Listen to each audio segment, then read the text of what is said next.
Football made simple. Become great at your craft by finding ways to make it simple for those around you. This is the Coaching 101 podcast hosted by Find a Way Productions with your co-hosts Daniel Chamberlain and Kenny Simpson.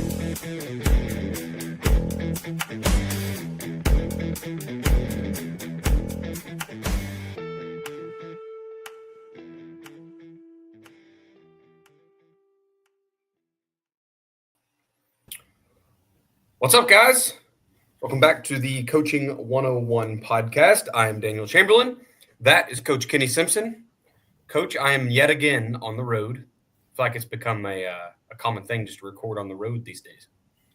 Yeah, that's a great part about technology. You know, we can be wherever and kind of get stuff done and get to talk football. And that's kind of, I think, what's made our profession grow leaps and bounds over the last, couple of years. For sure. I'm actually in Milwaukee, well, just west of there, preparing for your Gun Tea Clinic. Beat you here by a day, but look forward to connecting tomorrow. And I'm still kind of on a high from last weekend. That was a lot of fun to get to talk a little bit of football to strangers, coaches that I don't know or, that aren't common followers of the podcast or whatever else. So a ton of fun. So appreciate you letting me do that. Yeah. No, we had 110 or so at Boston. Looks like about 125, 130 at the ones coming up. So it's always good to connect with coaches and get to talk football. And I think clinic season this is my last clinic. So I think clinic season is kind of wrapping up for everybody, and guys are getting into spring ball or figuring out summer plans or whatever that might look like. And, it's just kind of, it's before we know it, it's going to be football season. I know that we do a lot more, like, with 7-on-7 really brings football back into the summertime anyway. I think spring ball is more and more almost mandatory at this point with all the other stuff we're trying to do. But football almost doesn't take a break anymore, right? Because December is just kind of a snap of the fingers and it's over with. January, you get through all the holidays, and then bam, it's like it's time to get ready for spring ball and 7-on-7. So I can't even really say I'm complaining any, because I love football. I love coaching. I love being out there. I'm sure that our spouses are probably tired of the game taking so much of the year, especially guys who, are still in that you kind of kiss your family goodbye in August and I'll see you at Christmas time mentality, which luckily ran into you and Joe and the guys that aren't about that anymore, right?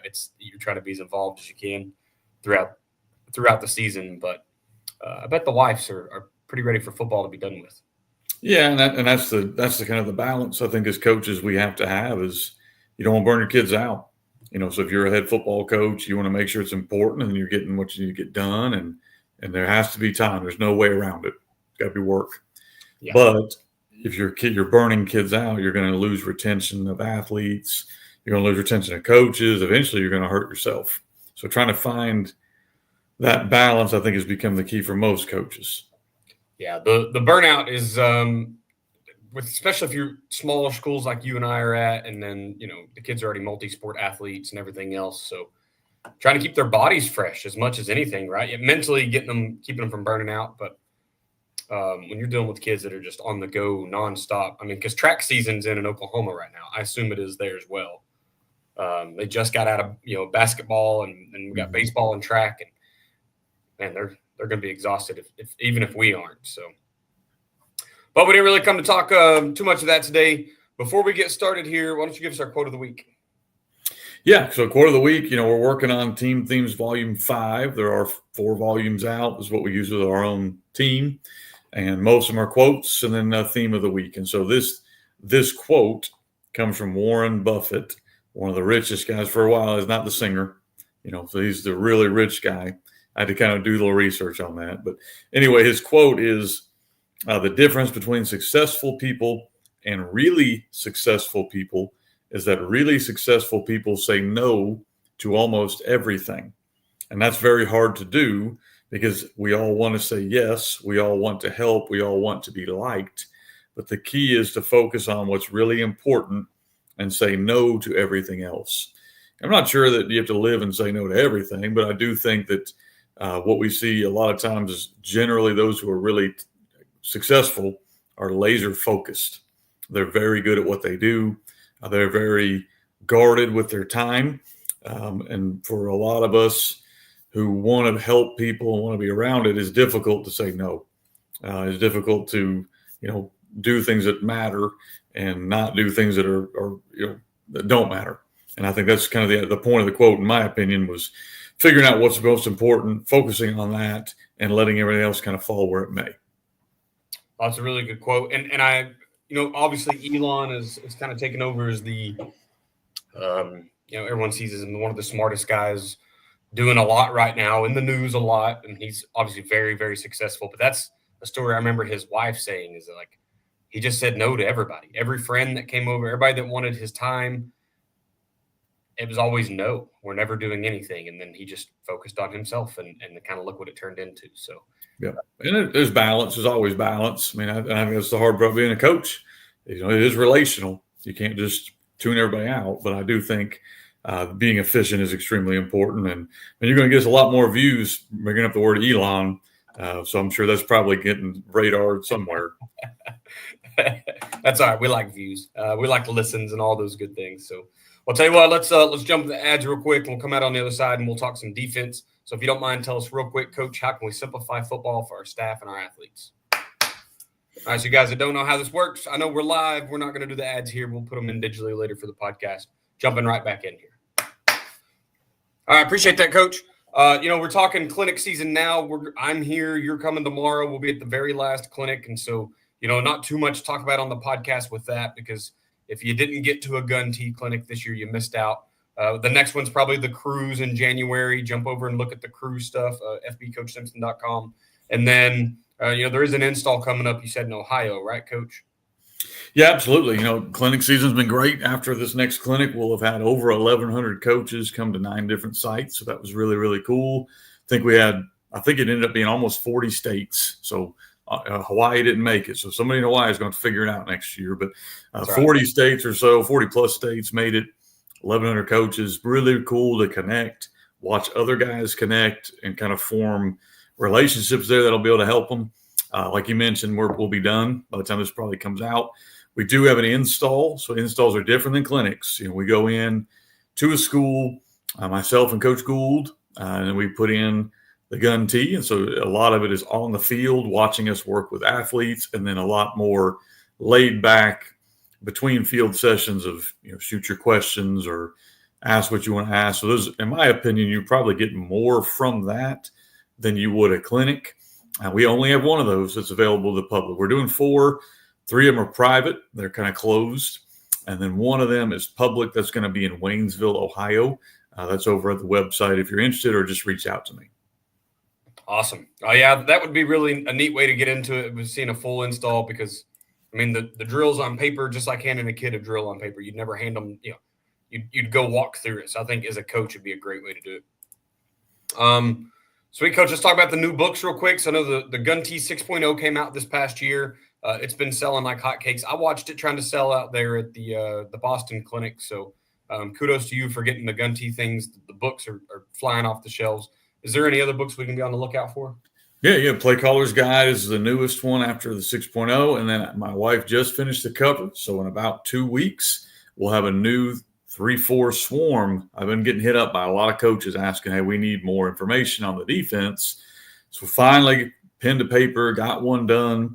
So the 3-4 swarm version 2.0 are basically all of our updates over the last 4 or 5 years. That'll be coming out the end of this month.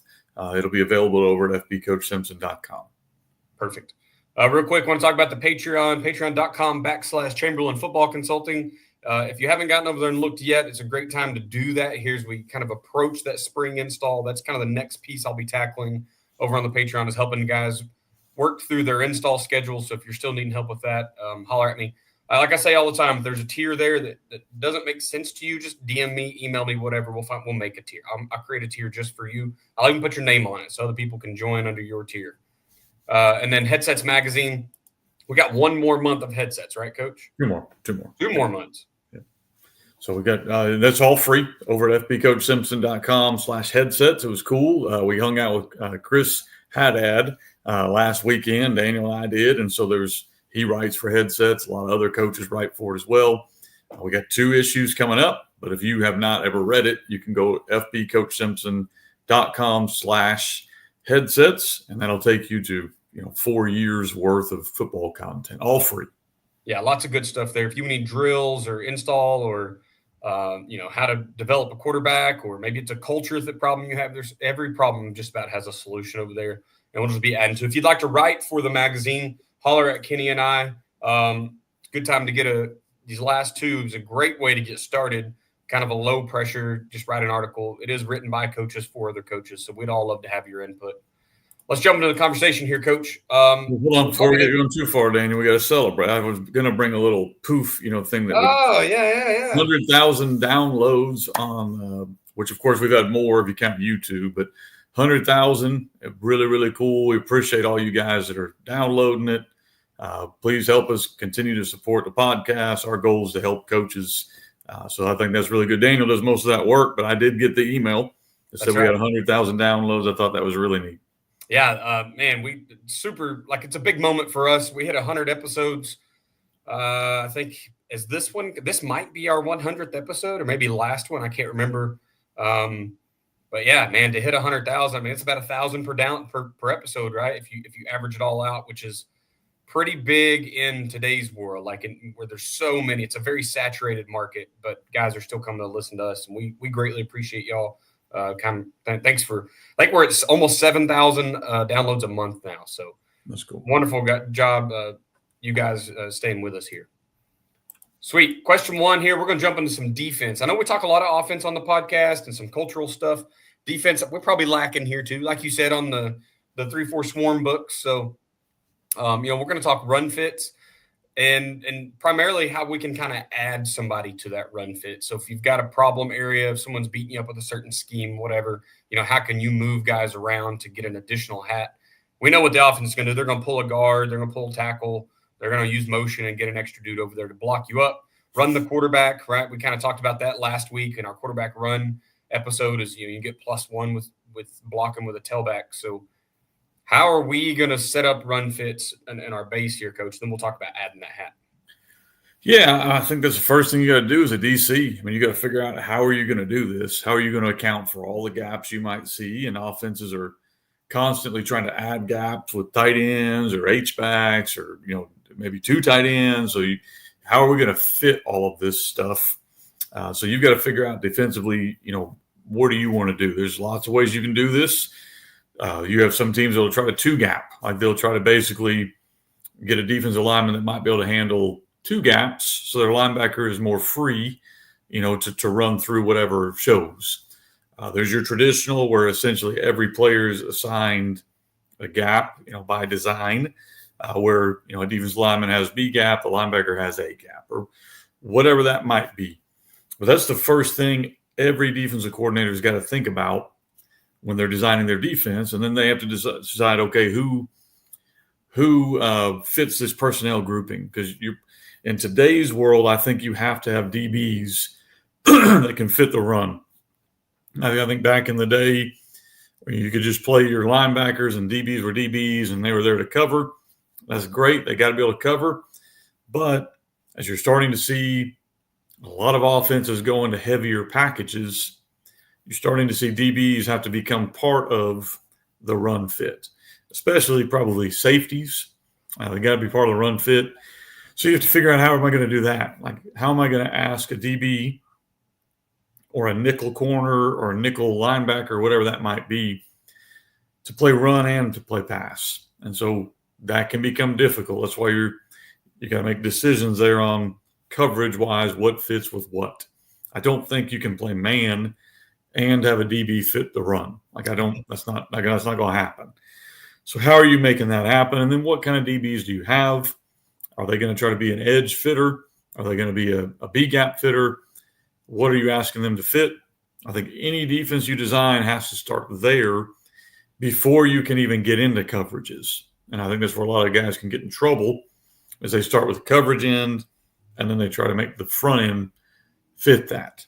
I think it needs to be done the opposite direction. Yeah, that's good. They give the formation rules. How are you going to handle with this personnel grouping? How are you going to handle, an unbalanced look where maybe you have 2 tight ends on the same side? or a tight end H-back on the same side? How are you going to make sure that you're fitting potentially 8 gaps? What are your rules for that? How are you going to get to that? So I think you've got to kind of go through all of these different things. A lot of times you have formation built-in automatic rules. Like at this formation, here's kind of what we're doing. Here's how we're going to fit that. And then we can do some different things. We'll talk about that later on in this podcast. We can vary it, but we need to have a base, a home, where we know this is what we're going to do to this formation, to that formation, to that formation. From that, we can do some other stuff. You got to have keys.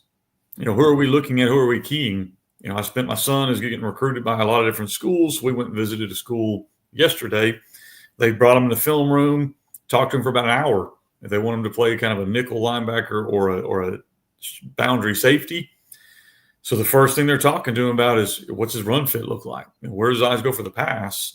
But when I get trips away from me or I get whatever, where am I looking? What is my key? And so you could tell he was confused because they were using the word, I can't remember the word they were using. They weren't using the word key. They were using a different word. Indicator. Like, this is your indicator. He kind of looked over at me and I went, that just means key.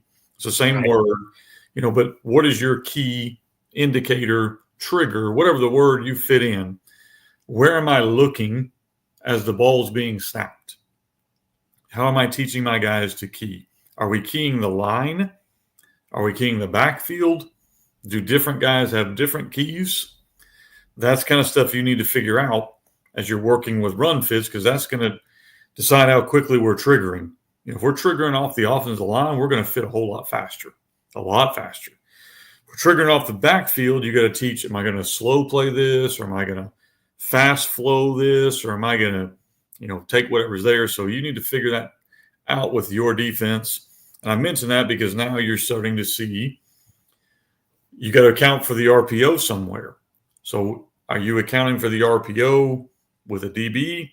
Are you teaching one of your backside linebackers to slow play?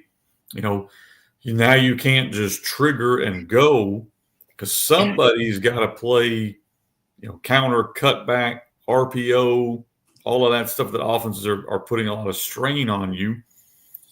Who's got that? So when you're figuring out your run fits, you're going to have fast flow trigger guys. Somebody, usually a safety, has got to be on the back end of that, protecting you from all the RPO and that. So it gets confusing. That's a lot of information, but that's the kind of stuff you've got to think about before you walk out there in spring football. That's got to be, day one install stuff that we're going to put in, have these rules before I can start getting into exotic blitzes, before I can start getting into tagging things, before we can start getting into stunts and movement. We got to be good at our home base. And that's, I think, where a lot of coaches miss the boat, is they want to jump the gun and get into all this other stuff before they've got their base solidified. No, that's a good point, Coach. And, as you're talking about setting up your run fits for your defense, I 100% agree that, you have to get run fits before you worry about coverage. My first year in the game, we were trying to run a 4-3 defense with a cover 3, and it just didn't fit right. Whatever the problem was, we spent a lot of time yelling at a corner because he wasn't playing force on the edge, because it's 4-3 defense. He was supposed to be, he set the edge, run it with cover 2, right? It makes sense. But we're also trying to play cover 3, and so we're screaming at him. He's getting burnt deep. So we kind of gave one guy too many jobs. And first year in the game, I didn't know any better. And so we've continued to learn as things have gone on. But, I always think about spacing. We always talk about 7-man spacing, 8-man spacing, kind of where do you want to be at in that game? You talk about the RPO. There's guys are making you leave people in the box and then trying to read them, right? You're going to have to stop this run game from somewhere. And now we're just going to throw bubbles on you. So you got to have an answer for that kind of stuff. And then as soon as you run with a bubble, well, now I can fit there because I probably just took your force player to the sideline with my bubble guy. So, the RPOs, I think, definitely changed the game and made guys think about stopping the run in different ways. We've got to have answers there. So, we got real big this year into reading front side and back side for RPOs. Obviously not at the same time. Quarterback can only look one direction at a time, but we can pre-snap and read one, and then we'd post-snap read the other. However we needed to do things, wherever we wanted to manipulate a guy. So, yeah, as you just get in that spacing and how many guys you're wanting to leave in the box, 3-4 is real big right now in my area. You've got 7 guys in the box. You're trying to run too high. That's not enough guys when I come down in an ace formation. I've got 2 tight ends on the field. So you kind of have to figure that out. And then, we're going to kind of talk here in the second part, what situations do we need to gain a hat on the defensive side? So we know offensive side, we know what we're kind of trying to do. And but on the defensive side, what are some scenarios where we need to gain a hat? So it's kind of what we're talking about today. Yeah. So the next part on this, like you said, once you have your base, once you've kind of figured out your base rules, you can't live in that. Offenses are too good. They're going to figure out really quickly how you're fitting things. And like Daniel just mentioned, they're going to RPO off a guy, or they're going to formation you out of there, or they're going to get it to where you're sitting stagnant, or I know what your rules are and you're never going to get out of those rules. Then now you are literally having to play defensive football. Like you're having to play reactive football, and you're allowing them to dictate the terms. So if you're on here and you're a defensive coordinator, nobody wants that. So you have to have some of these calls where you say, okay, we're going to do X, Y, or Z, and this is almost like a play. Like unless we get some random look, this is on. And so we have a lot of calls in our blitz world, in our stunt world, in our coverage roll world, where we have kill calls, certain things that if we see a bad look, we can kill it. But if we don't kill it, we're trying to create something. I don't think in today's world, unless you're just way better than the other team or they're not very disciplined, that you can just live in vanilla look. Like I think you have to kind of flavor it up, mainly because I think defensive football is all about creating negative things. And so I think there's a couple of reasons why you're going to have to figure out ways to either bring a DB into the picture or use movement, blitzes, stunts, whatever, to create things. The first one is you could be overmatched. You could be overmatched. And I don't care that the numbers are equal. You guys can't get off blocks because they're really good. Or their running back is going to make your safety miss. You're even, but that's a tough tackle for that guy to make. So if you're overmatched, you have to kind of start figuring out, okay, how are we going to get bonus hats to the box? How are we going to get an extra guy? So it could be as simple as not even a run fit, but a pass. They got 2 receivers. They're throwing bubbles. Well, if your outside linebacker can't tackle that guy, you got to get a guy there. So you got to kind of figure out, okay, if we're overmatched this week, what are some things, some tools I can pull out to bring a bonus guy there? Whether I roll a coverage to get him down there, or I stunt, or I blitz, or whatever that might be. Second thing is, I think you've got to create negative plays in today's game. You defensively, you're at a disadvantage. If you can get the offense though into 3rd and 8 or 2nd and 12, now the game flips to your advantage. So how can I create negative plays, or even better, how can I create turnovers? You look at the stat sheet, we gave up 400 yards of offense, but we created 3 turnovers. You get a good chance of winning that game versus we gave up 300 yards and had no turnovers. Right. Probably not going to win that game.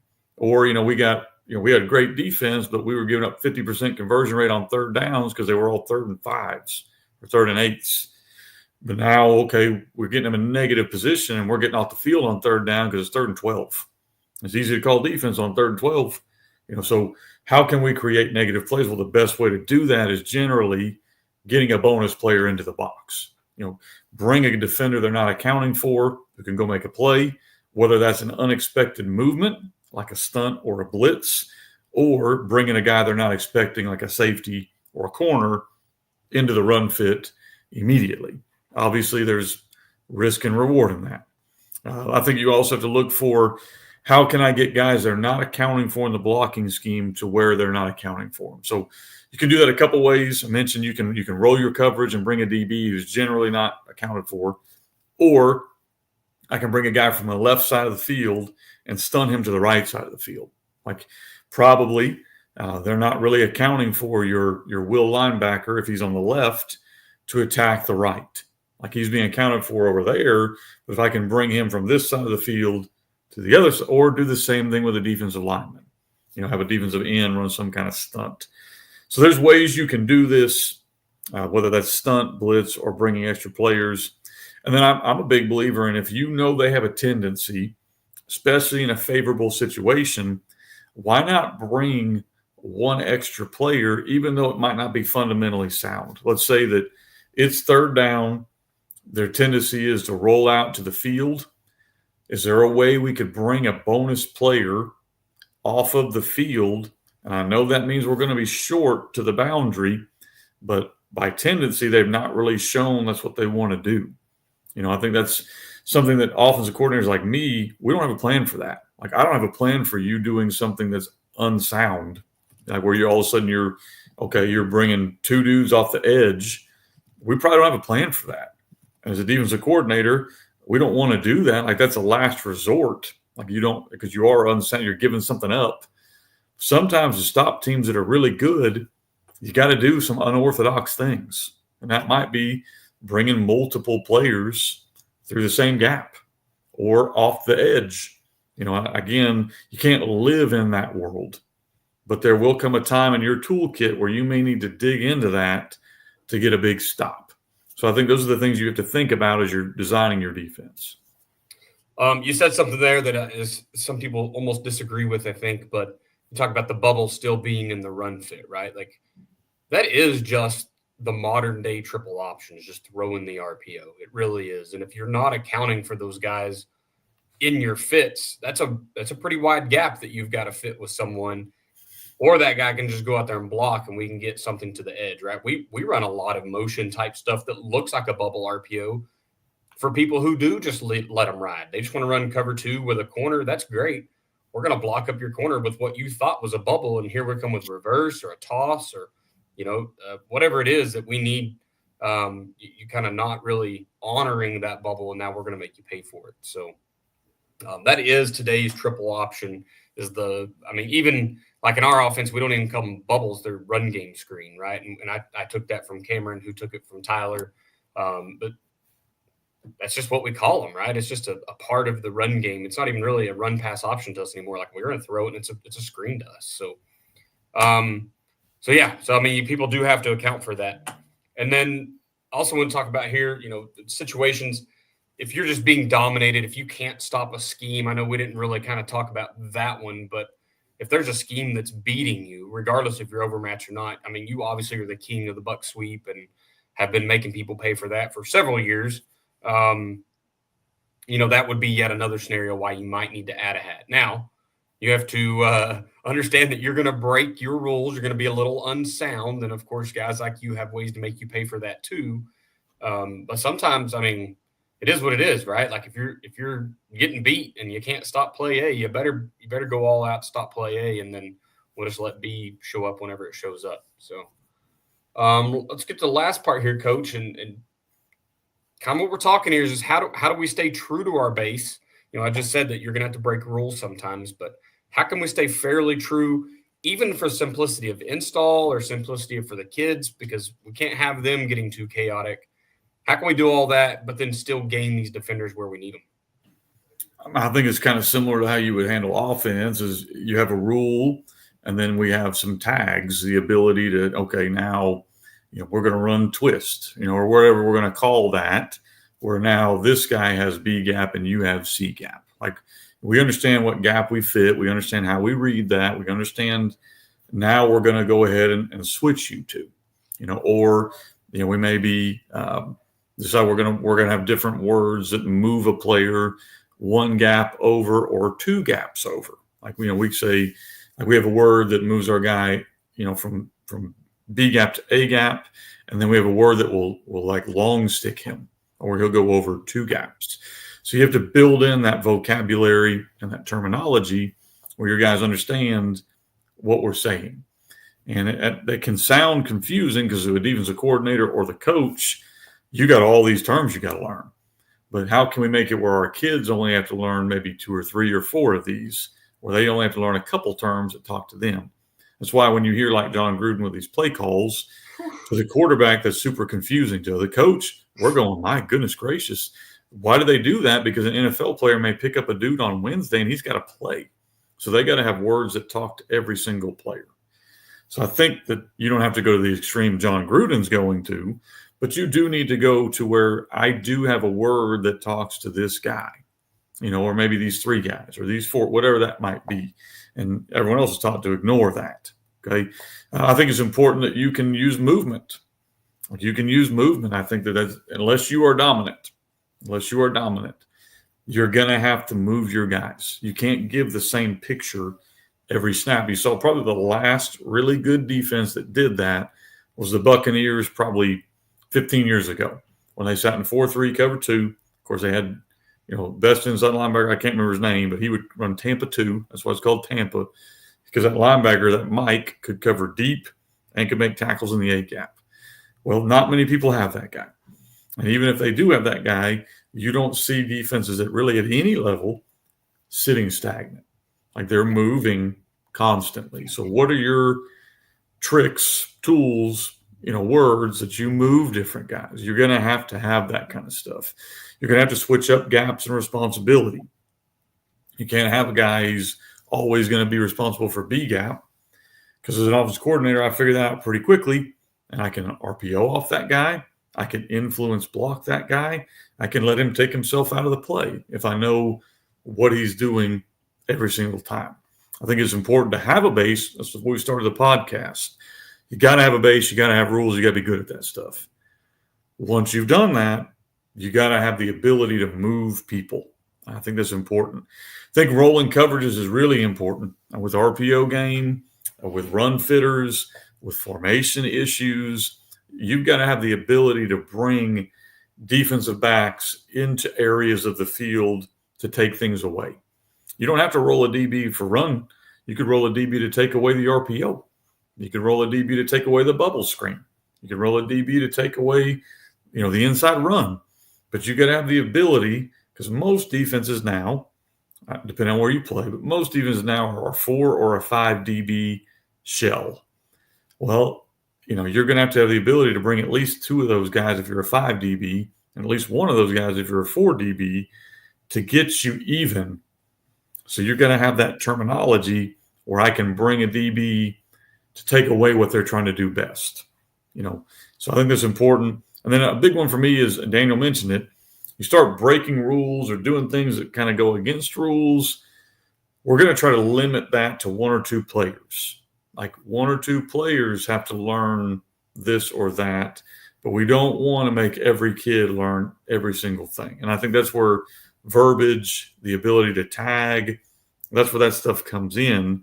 That allows you, on years where you have a really intelligent safety or whatever that might be, you're going to run a lot more stuff where he moves.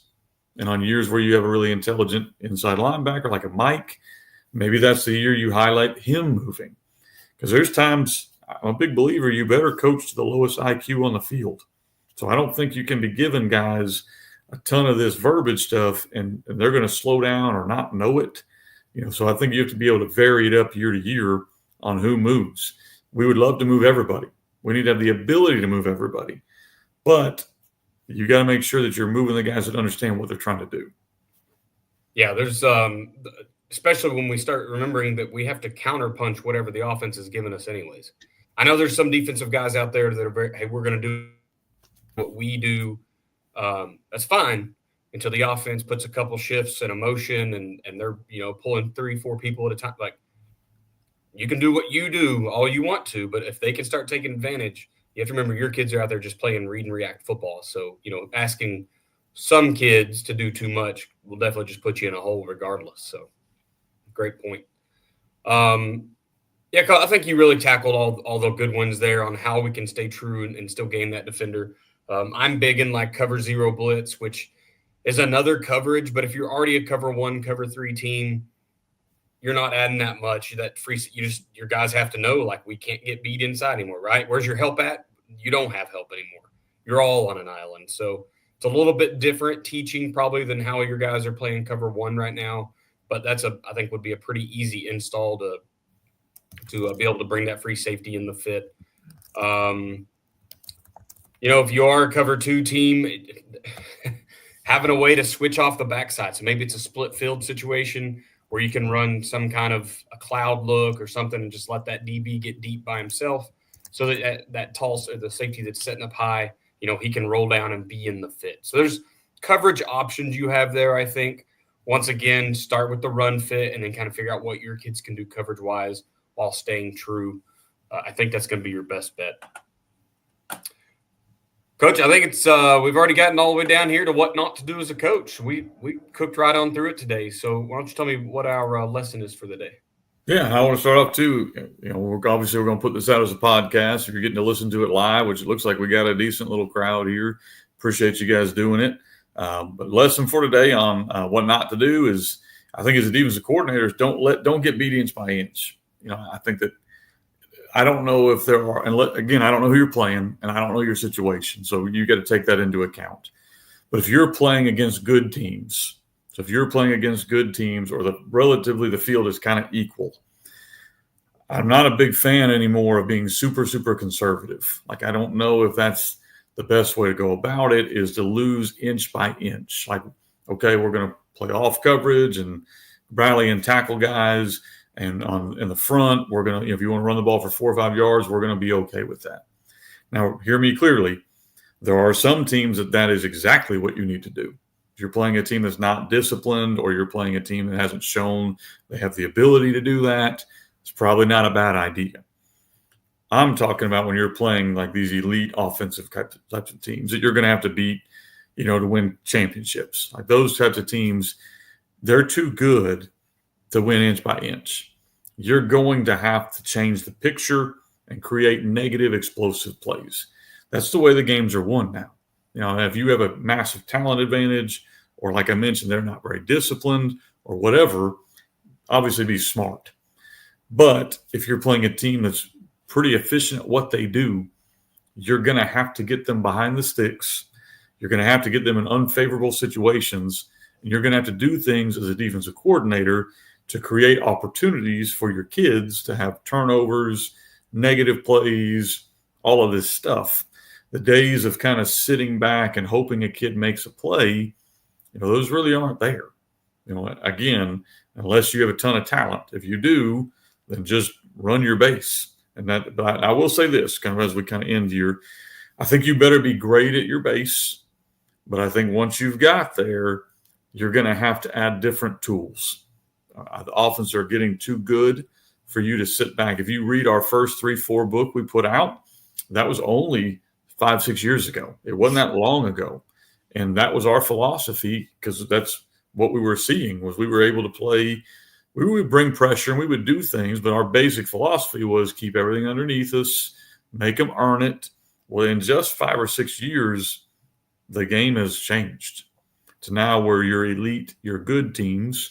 You can't play that kind of football anymore and expect to be very good defensively. So you have to have the ability, and you have to do it intelligently. You can't blitz every play, but you got the ability to do that when you need to. And I think that's, to me, the biggest lesson and the biggest change I'm seeing in defensive football is, if I'm coaching against you and you're going to sit in a stagnant look, we're going to probably have a really good night.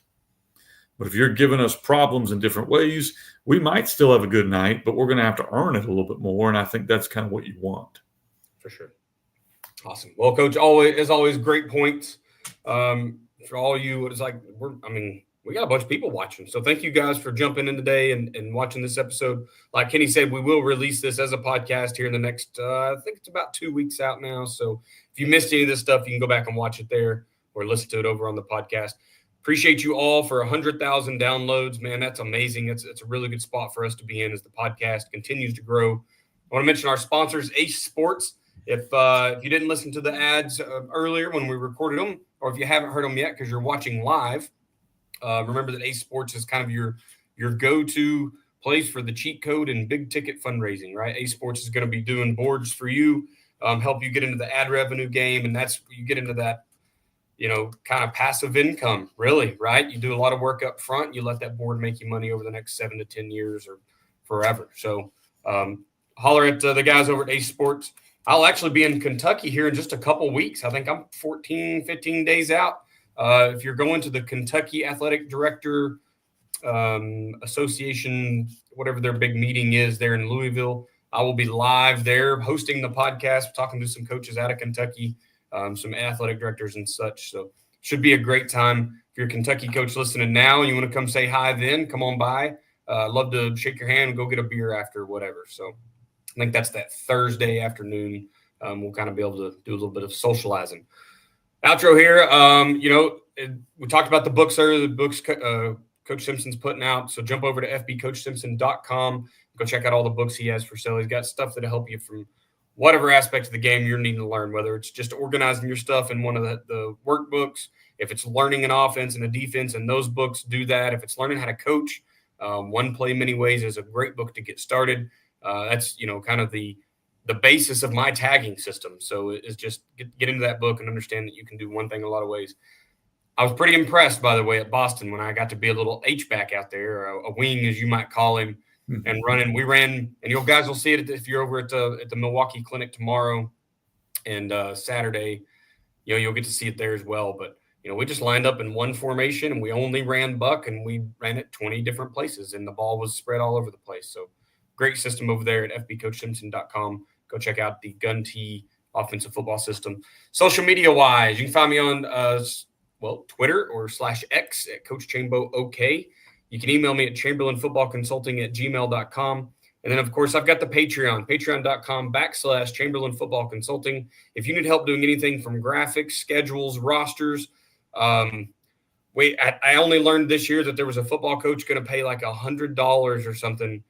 I'm sorry, a baseball coach can pay like $100 for some software that made a lineup for him, a digital lineup. Like, guys, we can help you do that for free in Google. Like, we'll make a Google sheet.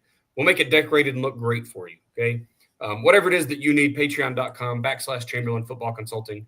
And, of course, over at YouTube at Coach Chambo OK, where I'm in the middle of a Back to the Basics series where I'm really just teaching my wife all about football. I say, hey, wife, what's something you don't know? And she says, I don't know what a snag concept is. So we go over that on the YouTube that day. So check that out. If you have any requests for YouTube videos, that's also the place to do those. Coach Simpson, where are you at, sir? Yeah, all things FB Coach Simpson. So fbcoachsimpson.com. I think I tried to drop the link here if you're listening on YouTube. fbcoachsimpson.com/headsets. That's the magazine. I'm over at Twitter, FB Coach Simpson, and then Gmail, fbcoachsimpson@gmail.com. Awesome. Appreciate that. The podcast is at Coaching101pod on the Twitter/X. We want to thank you for being a listener to the Coaching 101 podcast. Once again, we are celebrating 100,000 downloads. Super excited for you guys to be a part of this ride. We'll help you join us next week as we continue to make the complex more simple. Please consider subscribing to the show so you'll always know when the new episodes are out. We'll leave you with this. It's hard to beat someone who never gives up. No matter the situation, find a way.